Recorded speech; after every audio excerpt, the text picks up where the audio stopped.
ये 10 साल पहले की बात है। एक स्कूल का एनुअल फंक्शन हो रहा था जिसमें मुझे चीफ गेस्ट के तौर पर बुलाया गया था। मैं इस किस्म के फंक्शन वगैरह से बहुत दूर भागता हूँ, न जाने मुझे क्यों वहशत सी होती है। मैं अपने आप को नुमाया करने से आमतौर पर कतराता हूँ, लेकिन स्कूल वाले मेरी जान पहचान के थे। उन्होंने बहुत जिद की और मैं मजबूर होकर उनके फंक्शन में चला गया। उस फंक्शन में एक लड़की दिखाई दी, लंबा कद, शानों तक खूबसूरत कटे हुए बाल, गोरा रंग। वो एक अच्छी और खुशशक्ल लड़की थी। उसका नाम नीलम था, जो उस फंक्शन की कैंपेयरिंग कर रही थी। उसके कैंपेयरिंग का अंदाज इतना अच्छा था कि मुझे ख्याल आया अगर उस लड़की को मुनासिब मौका मिलता रहे तो यकीनन वो बहुत तरक्की कर जाएगी। फंक्शन के खत्म होने पर हम खास खास मेहमानों के लिए स्कूल की तरफ से रिफ्रेशमेंट का भी इंतजाम था।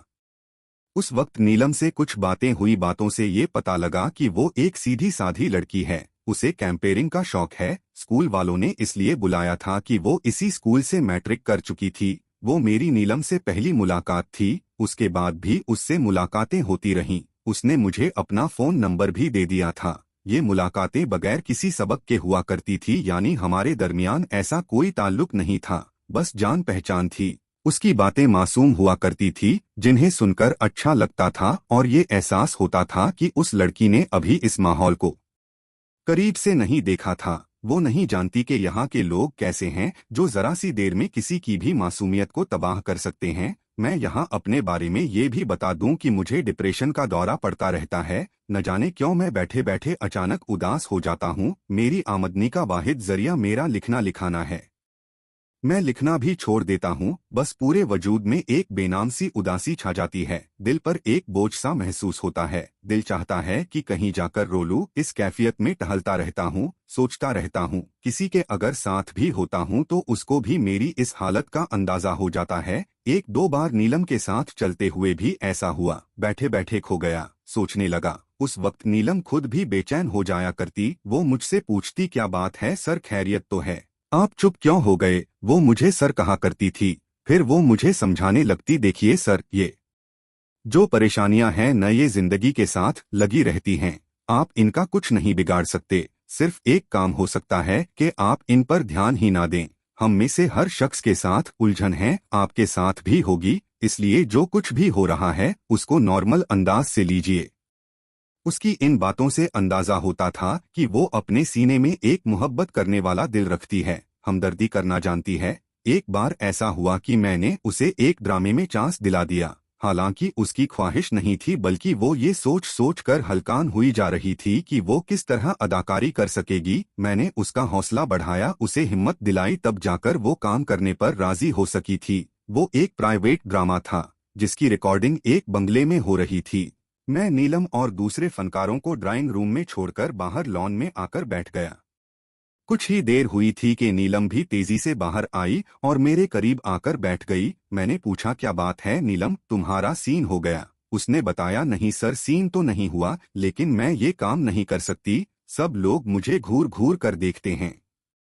मैं उसकी बात सुनकर हंस पड़ा और कहा, तो इसमें ऐसी कौन सी बात हो गई? लोग तो देखते ही रहते हैं। फिर तुम इन लोगों के साथ हो, और दूसरी बात यह है कि तुम इतनी प्यारी हो के हर एक तुम्हें देखना चाहता है। नीलम ने कहा, मजाक ना करें सर, मैं ये नहीं कर सकती, ये मेरे बस की बात नहीं है। मुझे बहुत शर्म आती है। न जाने वो किस मिजाज की लड़की थी। हम सब उसे समझा समझा कर थक गए, लेकिन उसने काम ही नहीं किया। उसकी इस हरकत ने डायरेक्टर, प्रोड्यूसर वगैरह को मुसीबत में डाल दिया था। बहुत मुश्किलों से किसी और लड़की का बंदोबस्त हो सका था। उसकी इस हरकत पर मुझे भी गुस्सा आया था, लेकिन मुझे कुछ खुशी भी हुई थी। खुशी की वजह ये थी कि इस माहौल में एक लड़की तो ऐसी मिली जो शर्म हया को सबसे ऊपर समझती है। शोबिस की चमकती हुई दुनिया को अपनी शर्म की वजह से अलविदा कह दिया, और ये कि वो किस तरह मेरे करीब है, जबकि औरों का देखना भी बर्दाश्त नहीं कर सकती।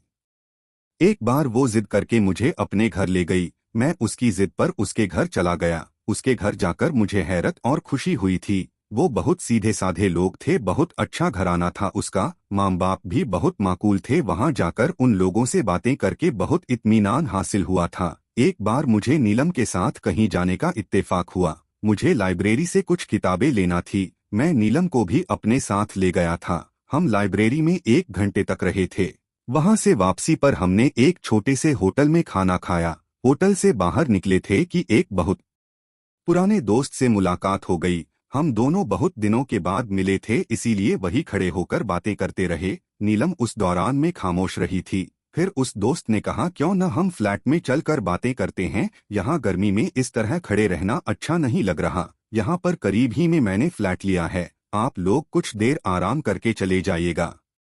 मैंने नीलम से पूछा, उसे क्या एतराज हो सकता था, वो तो मेरे साथ कहीं भी जाने को तैयार रहती थी। मैंने अपने दोस्त से नीलम का भी परिचय करवाया। कुछ देर बाद हम उसके फ्लैट में पहुंच गए, जो उस होटल से बहुत करीब ही था। वो एक बहुत अच्छा फ्लैट था, एसी की वजह से सुकून लग रहा था। दोस्त से बातें होती रही। कुछ देर बाद उसी दोस्त को जाने क्या सूझी कि उसने मेरी तरफ देखकर कहा, आप लोग बैठो, मैं अभी कुछ देर में आ रहा हूँ, एक जरूरी काम याद आ गया है, उसी को निपटा कर आता हूँ। उसके चले जाने के बाद मैं और नीलम फ्लैट में अकेले रह गए थे। ये पहला मौका था कि हम इस तरह कहीं तन्हा हुए थे। हमारी मुलाकातें तो आम जगह पर हुआ करती थी, जहाँ देखने और सुनने वाले बहुत से लोग हुआ करते थे, लेकिन इस तरह किसी तन्हाई में पहली मुलाकात हो रही थी। न जाने उसके दिल में क्या होगा या वो क्या सोच रही होगी। लेकिन सच ये है कि मैं उस वक्त कुछ दानोडोल होने लगा था। इंसान ही तो हूँ, इस किस्म के ख्यालात का आना कोई हैरत की बात भी नहीं थी। मैंने कभी पारसाई का दावा नहीं किया और कर भी नहीं सकता। मैं नीलम के पास जाकर बैठ गया। उसने शायद मेरे चेहरे और मेरी आंखों से मेरी हालत का अंदाजा लगा लिया था, इसलिए तड़प कर बोली, नो सर, मैं कभी आपका इस तरह का साथ नहीं दूंगी। सबसे ज्यादा मैं आपको अपने करीब महसूस करती हूँ। इसके बावजूद मैं अपने और आपके दरमियान एक फासला रखना चाहती हूँ। मैं शर्मिंदा सा हो गया था। मैंने फिर भी पूछा, अच्छा ये बताओ, क्या ये फासला सिर्फ मेरे लिए है या सब मर्दों के लिए है? उसने कहा, कैसी बात कर रहे हैं आप, ये फासला दुनिया के हर शख्स के लिए है। अगर मैंने कभी इस फासले को खत्म करने का सोचा तो पहले इंसान आप ही होंगे, लेकिन ऐसा हो नहीं सकता क्योंकि मैं एक साफ सुथरी लड़की हूँ। मेरी परवरिश किसी और माहौल में हुई है। उसकी बात को सुनकर मेरे दिल में उसके लिए एहतराम के जज्बात पैदा हो गए थे। उस पर और प्यार आने लगा था। मैंने ऐसे दावे करने वाली और लड़कियों को भी देखा है, लेकिन उनके अंदाज बताते हैं कि वो झूठ बोल रही हैं। उनका लहजा पुकार पुकार कर ऐलान करता है कि उनके दिल में कुछ और है। वो पारसाई का ढोंग कर रही है, जबकि उनकी असलियत कुछ और है। मगर नीलम का जो लहजा था वही उसके दिल की आवाज थी। वो ढोंग नहीं कर रही थी, वो ठीक कह रही थी। उस दिन के बाद से उसकी और मेरी दोस्ती और गहरी हो गई। मैं अब उसकी कदर करने लगा था, जबकि वो मेरे कुछ और करीब हो गई थी। हम हफ्ते में 2-3 बार जरूर मिला करते थे। एक दूसरे से जी भर कर बातें की जाती थीं, दुख सुख शेयर किए जाते। उसके पिता ने कोई कारोबार शुरू कर लिया था और किस्मत ने इस तरह साथ दिया कि उन्हें कारोबार में तरक्की होती चली गई। नीलम के हालात बदलने लगे। एक वक्त ऐसा आया था कि उसके पिता ने उसके शौक को देखते हुए उसके लिए एक गाड़ी भी खरीद दी थी। वो मुझे लेने के लिए अपनी गाड़ी पर आया करती, मैं उसके साथ बैठ जाता और हम लॉन्ग ड्राइव पर जाते। पैसा आ जाने के बावजूद वो और उसके घर का मिजाज वैसा ही रहा था। उनमें कोई तब्दीली नहीं आई थी। वो हमेशा की तरह पाक साफ थी। न जाने क्या हुआ कि मेरी उसकी मुलाकातों में वक्फा आने लगा। उसकी वजह मेरी मसरूफियत हो सकती है। मैं अपने मसाइल में उलझता चला गया था, इसलिए उसकी तरफ मेरा आना जाना बहुत कम हो गया, बल्कि ना होने के बराबर रह गया था। एक वक्त ऐसा भी आया कि ये सिलसिला ही खत्म हो गया। उस दौरान में मैंने अपना फ्लैट भी बदल लिया था। हो सकता है वो मेरे घर में आई हो, लेकिन मेरी उससे मुलाकात नहीं हो सकी थी। 2 साल गुजर गए। 2 साल के बाद मुझे नीलम के बारे में एक रिपोर्ट मिली और वो खबर ऐसी थी कि मैं दहल कर रह गया। यकीन नहीं आया था कि ऐसा भी हो सकता है। नीलम ऐसी भी हो सकती है। पता ये चला कि वो एक सोसाइटी गर्ल बन गई है, यानी मॉडर्न तवायफ। ये हैरतंगेज बात थी, यकीन ना करने वाली। किसी और लड़की के बारे में ऐसी खबर मिलती तो मैं उसको मान भी लेता, लेकिन मैं तो उसके मिजाज से अच्छी तरह वाकिफ था। मैं जानता था कि वो ऐसी नहीं हो सकती। फिर ये कैसी रिपोर्ट मिली थी? बहरहाल मेरे अंदर उसके बारे में जानने की इच्छा पैदा हो गई। मैं ये देखना चाहता था कि वाकई ऐसा भी हो सकता है। नीलम ऐसी भी हो सकती है। मैंने उसका नया घर देख रखा था। एक शाम उस खबर की जांच के लिए मैं उससे मिलने के लिए उसके घर पहुंच गया। वो सब के सब मुझे देखकर बहुत खुश हुए। बहुत दिनों बाद मैं उनसे मिला था। उस घर का वही माहौल था, पहले जैसा, तहजीब वाला। एहसास ही नहीं होता था कि ये किसी कॉलगर्ल का घर है। ऐसे घरों पर नहुसत बरसते साफ नजर आ जाती है। इसका मतलब ये था कि नीलम के बारे में जो कुछ सुना गया था वो सब गलत था। वो ऐसी नहीं हुई थी। नीलम से तो मेरी मुलाकात नहीं हो सकी थी, लेकिन मैं बहुत मुतमईन होकर वहां से आया था। मैंने उन लोगों को अपने नए फ्लैट का पता भी समझा दिया था। मेरी तवक्को के मुताबिक नीलम दूसरे ही दिन मुझसे मिलने चली आई थी। वो भी पहले की तरह थी। उसमें कोई चमकदमक पैदा नहीं हुई थी। वही लहजा, वही अंदाज, वही तौर तरीके। हम बहुत देर तक एक दूसरे से गिले शिकवे करते रहे कि हम एक दूसरे से मिलते क्यों नहीं। फिर मैंने सोचा क्यों ना उससे उस अफवाह की बात की जाए, देखें वो क्या कहती है, उसका क्या रिएक्शन होता है। मैंने उससे पूछा, नीलम तुम्हारे बारे में आजकल एक बेहुदा खबर उड़ रही है, क्या तुम वो सुनोगी? नीलम ने पूछा, ऐसी कौन सी खबर है? मैंने उसे बता दिया कि मैंने उसके बारे में क्या सुना था। मेरी बात सुनकर वो अचानक खामोश हो गई। उसकी ये खामोशी मुझे कुछ अजीब सी महसूस हुई थी। क्या बात है, तुम चुप क्यों हो गई? क्या इस खबर पर कोई बात नहीं करोगी? क्या बात करूं? उसने एक गहरी सांस ली। ये खबर सही है। मेरे जहन को एक झटका सा लगा था। ये कैसे हो सकता है? तुम तो बिल्कुल अलग मिजाज की लड़की हो। मैंने खुद तुम्हें बहुत आजमाया है। तुमको पैसों की परेशानी भी नहीं है, तुम्हारे माली हालात भी बिल्कुल सही है। उसके बावजूद तुम ये क्या बकवास कर रही हो? नीलम ने कहा, ये बकवास नहीं, हकीकत है। आपने मेरे बारे में जो कुछ सुना है वो बिल्कुल सही है। मैं ऐसे ही हो गई हूँ, लेकिन हर एक के लिए नहीं, सिर्फ कुछ खास लोगों के लिए। मैंने कहा, तुम्हारी बात मेरी समझ में नहीं आ रही है। मैं उलझ कर बोला, तुम किन खास लोगों की बात कर रही हो? मेरा ख्याल है कि मैं आपको साफ साफ बता देती हूँ। नीलम ने कहा, आप जो मुझे देख रहे हैं मैं वैसे ही नहीं हूँ। हर लिहाज से खोखली हो चुकी हूँ। मेरी आत्मा और मेरा जिस्म खोखला हो चुका है। मेरे अंदर कुछ भी नहीं रहा। मैं मोम की तरह पिघलती जा रही हूँ। अच्छा हुआ आज आपसे मुलाकात हो गई और आज आपके सामने सारी बातों का एतराफ कर रही हूँ। ये आप जो मेरे चेहरे की चमक दमक देख रहे हैं, ये सिर्फ मेकअप की वजह से है, जबकि अंदर से कुछ और है। मैं अंदर से एक बदसूरत और भयानक लड़की हो चुकी हूँ। आपको शायद ये अंदाजा नहीं है कि इस शहर में क्या क्या हो रहा है, कैसे कैसे लोगों को किस अंदाज में तबाह किया जा रहा है। वो बोल रही थी और मैं खामोशी से उसकी तरफ देख रहा था। उसके वजूद में वाकई आग भरी हुई थी, जिसका पता उसकी बातों से हो रहा था। उसने कहा, मेरे साथ भी कुछ ऐसा ही हुआ। आप इस बात के गवाह है कि मैं कैसी लड़की थी, मैंने किस तरह खुद को संभाल कर रखा था। लेकिन कुछ लोगों ने एक शाम मुझे मार्केट से आते हुए अगवा कर लिया। जी हाँ, मैं ये कोई कहानी नहीं सुना रही, बल्कि ये वाकया मेरे साथ हो चुका है। एक जीता जागता सच्चा वाकया। वो अय्याश नौजवान थे, अमीर और रसूखदार खानदानों के लड़के। हालांकि 2-3 घंटों के बाद मुझे वापस कर दिया गया था, लेकिन किस हाल में मैं ये नहीं बता सकती। मैं वो नहीं रही थी, कुछ और हो गई थी। मैंने उस हादसे को अपने घर वालों से छुपा लिया।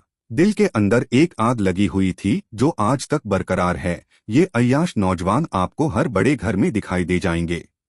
ये बड़े बड़े ओहदेदारों की औलादे, जिनके काले करतूतों पर उनके माता पिता पर्दा डाल देते हैं। कोई उन्हें पकड़ नहीं सकता, उनका कुछ नहीं बिगाड़ सकता। मैंने कहा, चलो मान लिया कि तुम्हारे साथ ज्यादती हुई थी, लेकिन तुम्हारा कॉल गर्ल बन जाना मेरी समझ से बाहर है। नीलम ने तल्खी से मुस्कुराते हुए कहा, मैं इस हादसे के बाद मरीज बन गई। साइकोलॉजिकल पेशेंट नहीं, बल्कि एड्स की मरीज। वो 4 लड़के थे, उनमें से एक कमबख्त HIV पॉजिटिव था। उसे ने ही अपनी ये बीमारी मुझ में दाखिल कर दी। इस शहर में ऐसी दर्जनों लड़कियां हैं। आप जरा अपने खौल से बाहर निकलकर तो देखें, फिर अंदाजा होगा कि क्या कुछ नहीं हो रहा। मैं भी यही कर रही हूँ, इंतकाम ले रही हूँ शहर के अय्याश और बदचलन नौजवानों से। अब तो ऐसे लड़कों की पहचान हो गई है। दूर ही से देखकर जान लेती हूँ कि कौन किस मिजाज का है। बस एक मुस्कुराहट ही काफी होती है। वो तो खुद इसी मौके के इंतजार में रहते हैं, फिर उसके साथ जाकर उसको भी इसी बीमारी का शिकार बना देती हूँ और अपनी जीत पर हंसती हुई वापस आ जाती हूँ। एक बात और बता दूं, शायद आपकी मालूमात में इजाफा हो जाए। सिर्फ मैं ही नहीं, इस शहर में और भी बहुत सी लड़कियां यही कर रही हैं। यूं समझ लो कि हमने अपना एक क्लब बना रखा है, एड्स क्लब। इसका मकसद ही अय्याश और आवारा नौजवानों को एड्स के जरिए उनके अंजाम तक पहुंचाना है। मैंने कहा, नीलम, ये तो कोई अच्छी बात नहीं है।